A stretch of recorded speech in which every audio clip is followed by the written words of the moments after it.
Okay, hi, this is Elliot Fishman, and welcome to our latest vodcast, or podcast, or Facebook Live, whatever.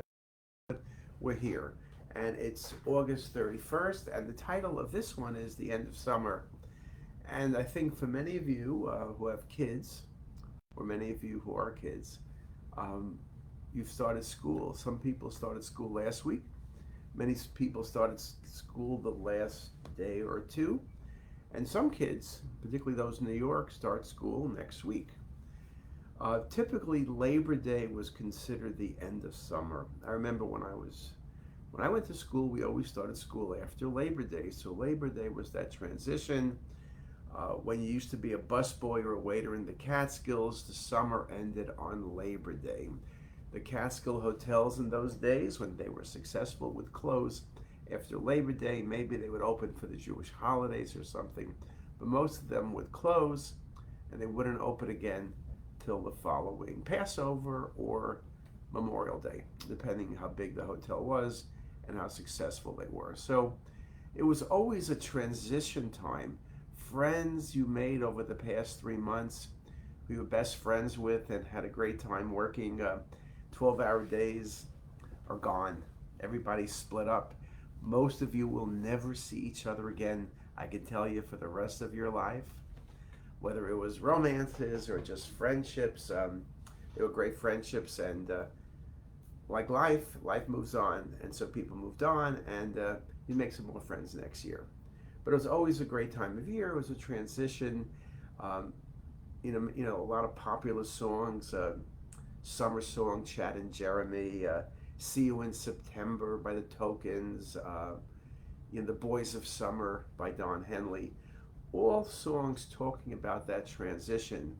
And the weather would match. It would be from the heat. And though I have to admit, with global warming, unfortunately, these days it's in the high 80s. But normally, when you go from August to September, you get a couple warm days. But you're getting back to the 70s, maybe even the 60s on cool September nights, cool August nights. But it definitely is a transition time.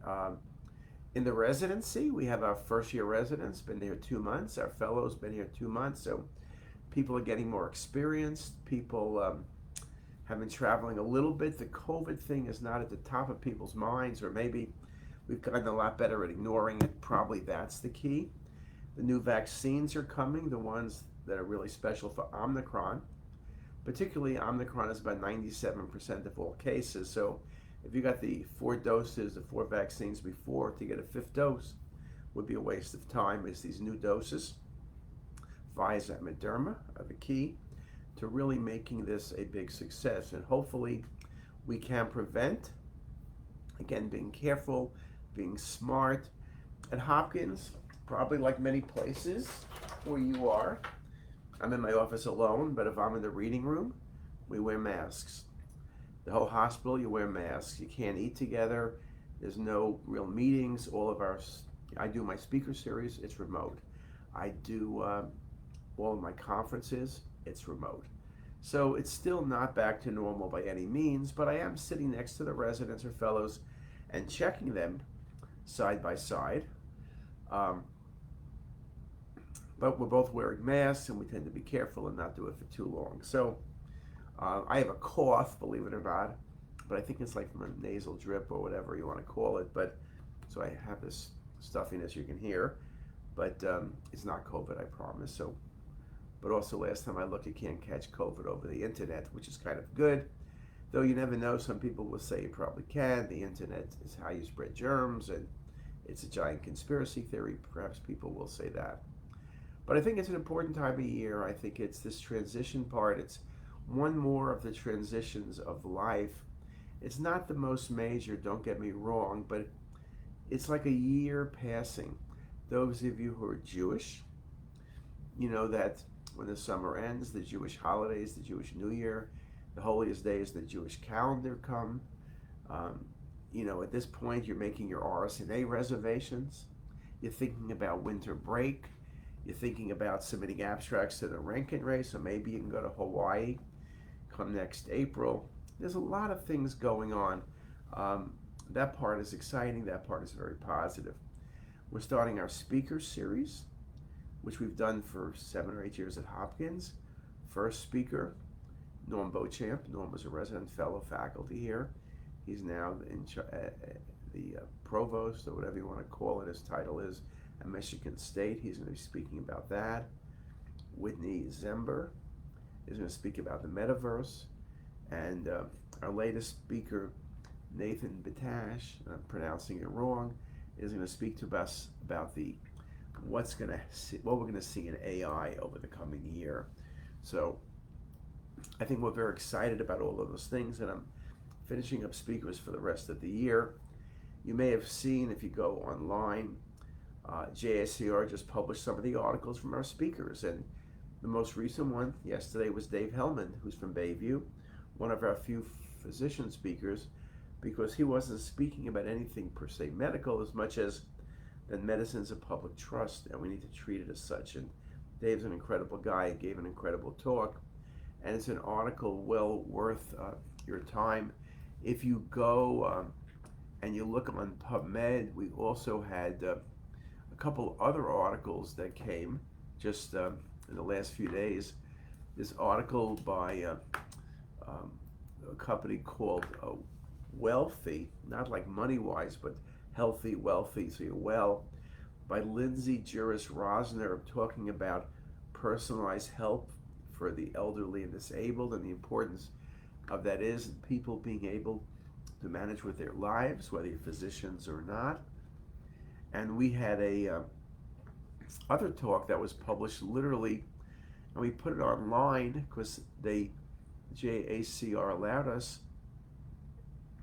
by Steve Wolf Pereira, talking about the transformation of education and entertainment in the AI era. So a really spectacular vision about how AI impacts all of us, but particularly the kids who have been born where this is baseline. It's not like us where there wasn't an internet, then it was a little bit, and it was slow, then it got fast, then it got faster. No, baseline is internet and everything else. So how it's changing education, how it's changing training. We know this ourselves. How many of us are remote, checking remote, lecturing remote? The fact that I speak to you weekly on Facebook, I mean, that's the internet. That is remote. I'm not there. I may look like I'm there, but I'm in my office. Those are my grandchildren's pictures. Those are some awards I won. Here's my mask. There's my iPhone 13. Next week, iPhone 14 comes out. I'm sure it's going to be the most incredible thing you can't live without.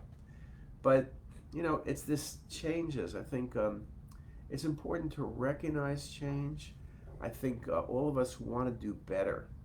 And maybe that's a way of thinking about the end of summer. What is it that you really liked about the summer? I mean, for me, because people work remote, my daughter and son-in-law were able to work remote.